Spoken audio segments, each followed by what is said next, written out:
কথা বলো কেন? হ্যাঁ, তোমরা ঠিকই দেখছো, এরা যদি আমার বাড়িতে আসে আমার বিছানার অবস্থা কিছুটা এরকম থাকে। শুধু বিছানা, বাড়ি ঘর সবকিছু একটু এলোমেলোই থাকে। কিসের বিরিয়ানি খাবা? কিসের বিরিয়ানি খাবা? টুটু। হ্যাঁ, তুই এনে বল।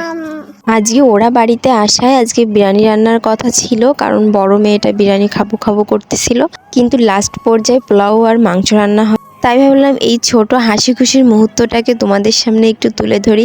যদিও আমার মনটা ভীষণ খারাপ, কারণ আমার চ্যানেলের অবস্থা খুবই বাজে, তোমরা একটু চেক করলে দেখতে পারবা কোনো ভিডিওতে কোনো ভিউ নাই, জানি না কেন এমন হচ্ছে।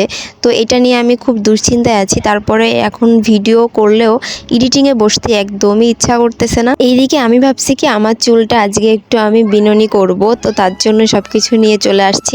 ভাবলাম তোমাদের সাথে একটু শেয়ার করি।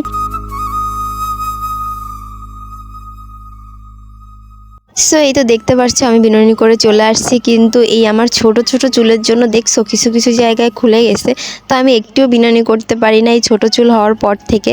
তারপর আর কি মাংস রান্না করলে এটাই বেস্ট পার্ট, এটা হচ্ছে কষানো মাংস খাওয়া। তো আমরা সবাই অনেক মজা করে বাড়ির সবাই একসাথে একটু খাচ্ছিলাম। মানে আজকের এই মুহূর্তটা আসলে তোমাদের সামনে তো শেয়ার করতে পারিনি সবাইকে ভিডিওতে এনে, তো আমি খাচ্ছিলাম, তোমরা সেটাই দেখো। আর আমার চ্যানেলটা নিয়ে যদি কারো কাছে কোনো সলিউশন থাকে অবশ্যই তোমরা একটু আমাকে কমেন্টে জানাতে পারো, কারণ আমি আসলে খুব একটা সমস্যার ভিতরে আছি আমার চ্যানেলটা নিয়ে। এইদিকে দেখো আমি চুলটা খুলে ফেলতেছি, কারণ সব আস্তে আস্তে খুলেই যাচ্ছে, তাই ভাবলাম একেবারেই খুলে ফেলি। এই স্বপ্নটা এখন আর দেখে লাভ নেই, কারণ আমার চুলগুলো খুবই ছোট ছোট।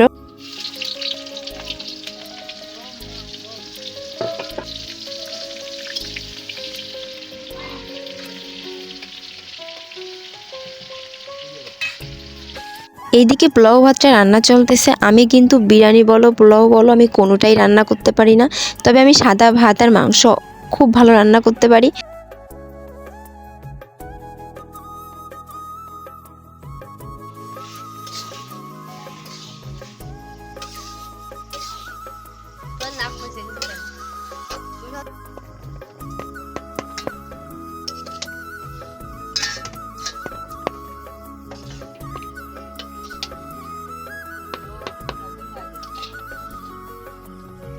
খাওয়া দাওয়া তো আমাদের প্রায় সবার শেষ। তো আজকের ভিডিওটা এখানে এন্ড করতেছি। তার আগে তোমরা দেখো এই ছোটটা এখনো ঘুমায়নি, এখন প্রায় 1:30 বাজে। আমি ঘুমাতে চলে আসছি মশারির ভিতর থেকে ওকে ভিডিও করতেছি, ও এখনো ঘুমায়নি।